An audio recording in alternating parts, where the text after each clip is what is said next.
जो आगे की पढ़ाई पढ़ेंगे उनके लिए फिर सरकार से लैपटॉप उपलब्ध कराने का काम सरकार से होगा। पहले लाखों दिए थे लैपटॉप और उसका परिणाम यह हुआ कि लाखों लाख नौजवानों ने अपने आप रोजगार और नौकरी का इंतजाम कर लिया। उसमें कई उदाहरण हैं, कई ऐसे छात्र नौजवान हैं जिन्होंने लैपटॉप सरकार में पाया और अपने आप रोजगार और काम धंधा शुरू कर दिया। मुझे जब बांदा में जाने का मौका मिला था तो बांदा में एक नौजवान अपने आप उसी समाजवादी लैपटॉप से काम कर रहा था और रोजगार और अपने परिवार को चला रहा था। मुझे वो भी समय याद है जिस समय समाजवादी सरकार थी तो एक बेटी से लैपटॉप छीन लिया गया था और अखबारों में छपा था कि जब लैपटॉप छीन गया उससे तो पूरे घर ने खाना नहीं खाया उस दिन। उसके बाद जब मुझे जानकारी हुई तो मैंने अलग से उसको लैपटॉप भिजवाने का काम किया था। अभी जब मैं मिर्जापुर गया था तो उस बेटी और उस परिवार से मैं मिला था। समाजवादी पार्टी के दिए हुए लैपटॉप आज भी चल रहे हैं, आज भी नौजवानों की मदद और नौजवानों को आगे बढ़ने का मौका दे रहे हैं। इसलिए दूसरा संकल्प समाजवादी पार्टी लेती है, आने वाले समय में सरकार बनने पर लैपटॉप छात्र नौजवानों को बांटने का काम सरकार करेगी और एक लोगों पे एफआईआर दर्ज कराएंगे हम लोग। समाजवादी पार्टी की legal team, Bharatiya Janata party के आईटी सेल चलाने वाले जो दिल्ली में बैठते हैं, दिल्ली से बैठ करके पूरे उत्तर प्रदेश का खराब कर रहे हैं और भारतीय जनता पार्टी की टीम लगातार लगी हुई है कि कैसे झूठा प्रचार हो। उन्होंने मेरी एक तस्वीर फ्रांस की लगाई है जिसमें ये कहा है कि जो इत्र व्यापारी कानपुर में पकड़ा गया था वो भी साथ खड़ा है। उस व्यक्ति पे एफआईआर जरूर समाजवादी पार्टी कराएगी और मैं चाहूंगा कि वो तस्वीर दिखाई जाए। अगर स्क्रीन पे ला सकते हैं तो स्क्रीन पे ला सकते हो वो तस्वीर, ले आओ एक बार।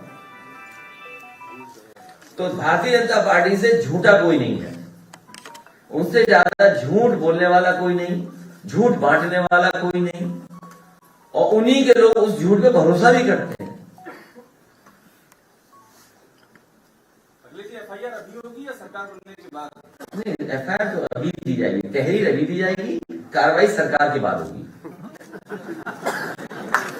यही सुनना चाहते थे आप? क्योंकि इस सरकार में हमारे खिलाफ कोई बोले एक एफआईआर नहीं होती, न पकड़ा पकड़ी होती है। अगर इनके नेताओं के खिलाफ कुछ लिख दो तो पुलिस घूम रही होती है घर मकान ढूंढते हुए। और जब उत्तर प्रदेश के डीजीपी पावर ही नहीं बची, मुझे बताया कि पावर ही खत्म होगी उनकी, किससे जाए।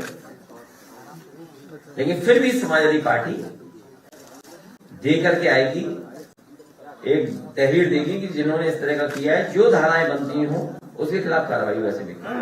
अखिलेश जी, एक सवाल इसी से जुड़ा हुआ था। आज के समाचार पत्र, पहले फोटो देख लो, इसी से जुड़ा हुआ है। लाल टोपी के साथ में उन्होंने दिखाया है कि एक तरफ तरक्की है और दूसरी तरफ जो है पॉक्स मनी दी जा रही है आपकी पीरियड के। ये सरकारी पैसे से ये दुरुपयोग नहीं होना चाहिए।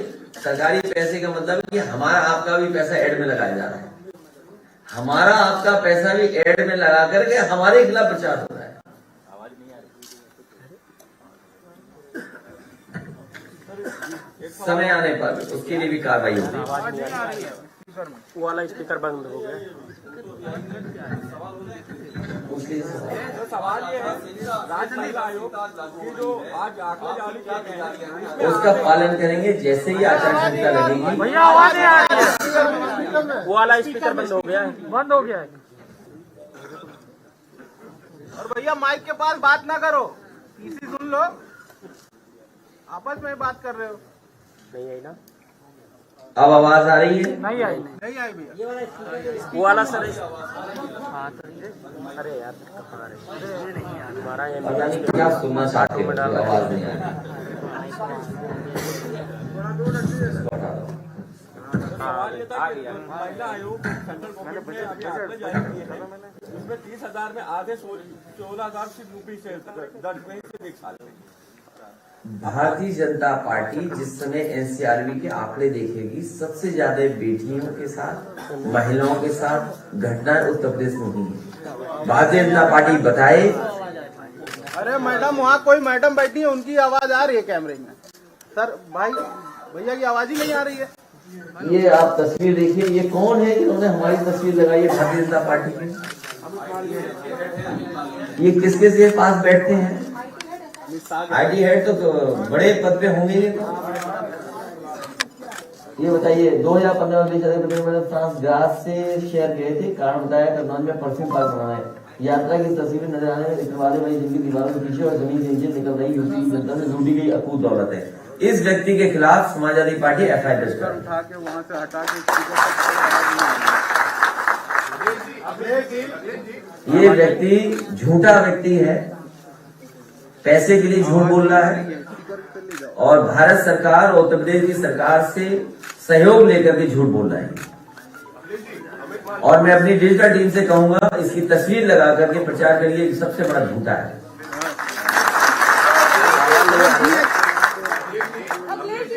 शिक्षक भर्ती के लिए इस बार जाने वाली है बीजेपी का, पता ही लगेगा कहाँ गई बीजेपी।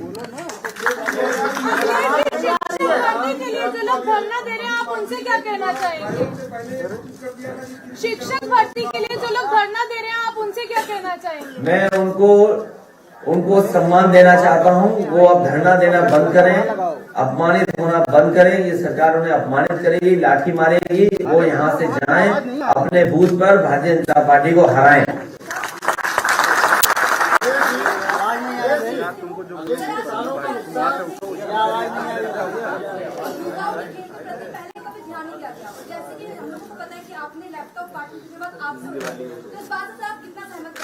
उत्तर प्रदेश के मुख्यमंत्री भी झूठ बोलते हैं। वो मैं बोल रहा हूँ, अभी तक जो बड़े आयोजन किए उन्होंने समाजवादी पार्टी की सरकार में बने हुए स्टेडियम में ही किया। और मुझे याद है कि ग्रीन पार्क का एक अपना इतिहास रहा है। क्रिकेट के तमाम वहां पर इंटरनेशनल मैचेस होते थे। एक समय ऐसा आया कि वहां पर इंटरनेशनल मैचेस होना बंद हो गए। उन्हें इंटरनेशनल मैच अगर किसी ने कराए तो समाजवादी सरकार की देन है। और साथ ही साथ लखनऊ में भी वर्ल्ड क्लास इंटरनेशनल स्टेडियम मिला है क्रिकेट का, और इसके साथ साथ तमाम और स्पोर्ट्स का भी।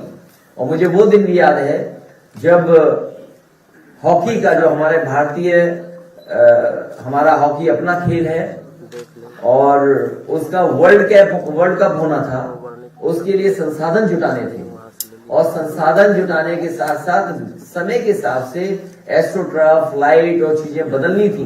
पहले वहां ग्रीन एस्ट्रोटर्फ था, क्योंकि आजकल जो टूर्नामेंट्स होते हैं वो ये है कि वो ब्लू एस्ट्रोटर्फ पे होंगे। तो ग्रीन एस्ट्रोटर्फ को हटा करके ब्लू एस्ट्रोटर्फ, और पूरा का पूरा ग्राउंड कैसे लाइट लग जाए कि रात में भी मैचों फ्लड लाइट लगा करके वो मैचेस कराए गए थे उत्तर प्रदेश में समाजवादी सरकार में। सर, अगर आपकी सरकार आती है तो 69,000 शिक्षक भर्ती के लिए क्या कुछ प्राविधिक? उनके अलावा 69,000 के अलावा जो परीक्षाएं रद्द हुई है शिक्षकों की, टीटी है, बीपीएड वाले लोग हैं, हमारे फिजिकल ट्रेनिंग वाले हैं, बीएड वाले हैं, 69,000 वाले हैं, शिक्षा मित्र हैं। शिक्षा मित्र 5,000 जिनकी जान चली गई, अनुदेशक हैं। बड़ी संख्या में इस सरकार ने शिक्षा विभाग को उलझा के रखा है, नौकरियों को उलझाया। समय समय पे छात्र नौजवान तैयारी करके आते थे, जैसे तैसे अपना किराया कैसे रुकेंगे वो इंतजाम करते थे, परीक्षा देने आते थे और पता लगता था कि परीक्षा रद्द हो गई, पेपर लीक हो गया। जितने भी पेपर लीक हुए हैं उसमें भारतीय जनता पार्टी के लोग शामिल हुए।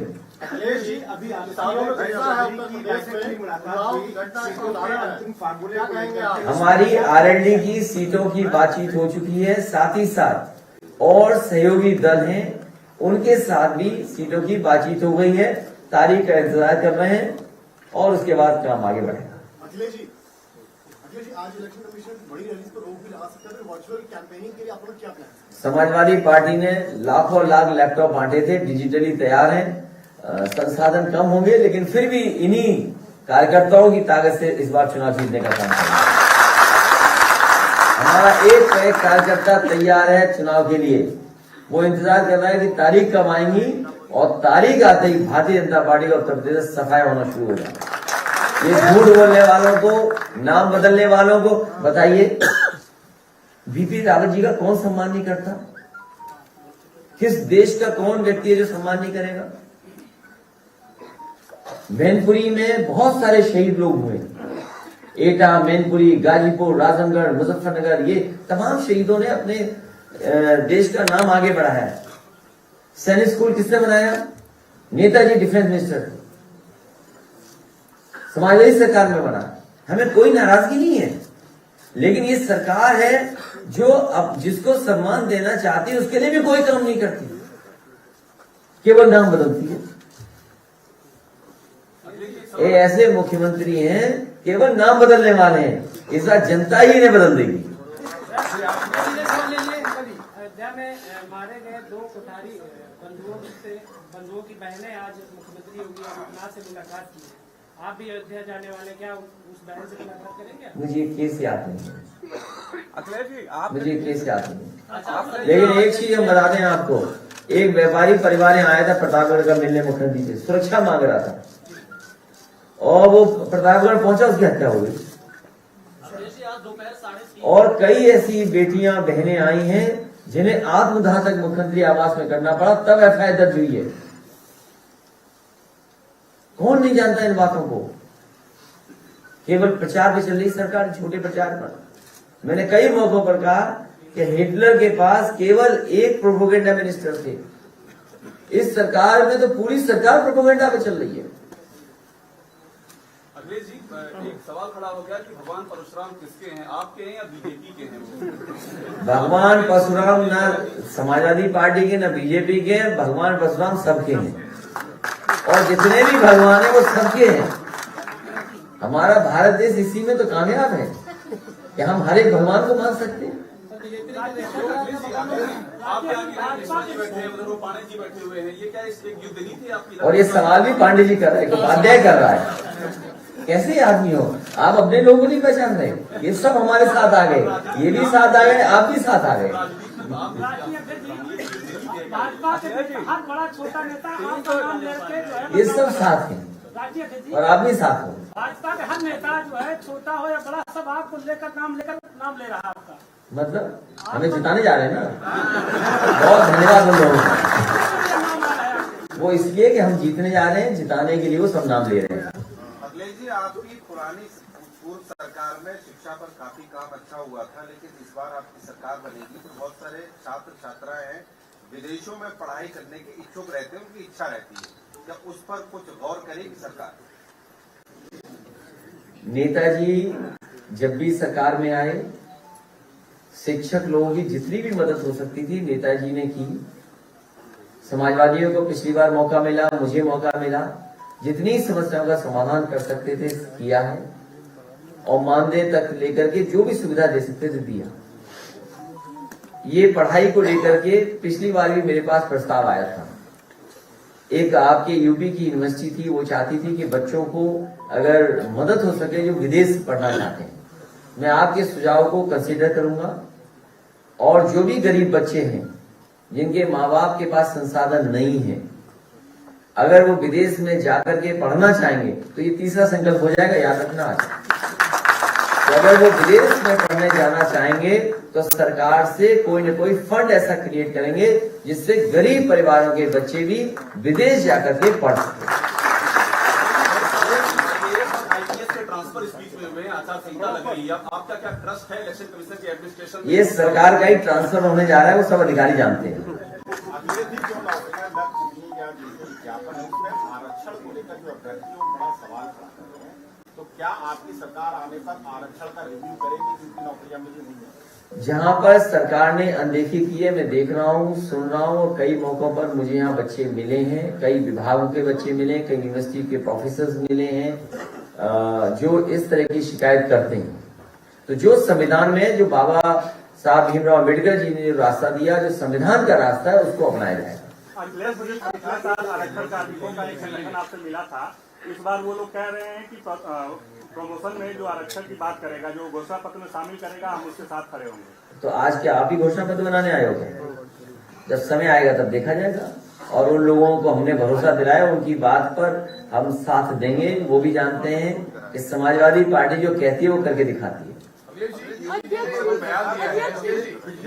बयान दिया है कि जो विद्यार्थी पूरे साल पढ़ाई न करें वो सोचे कि हम टॉप पर आ जाएंगे, ऐसा नहीं होता। इशारा आपकी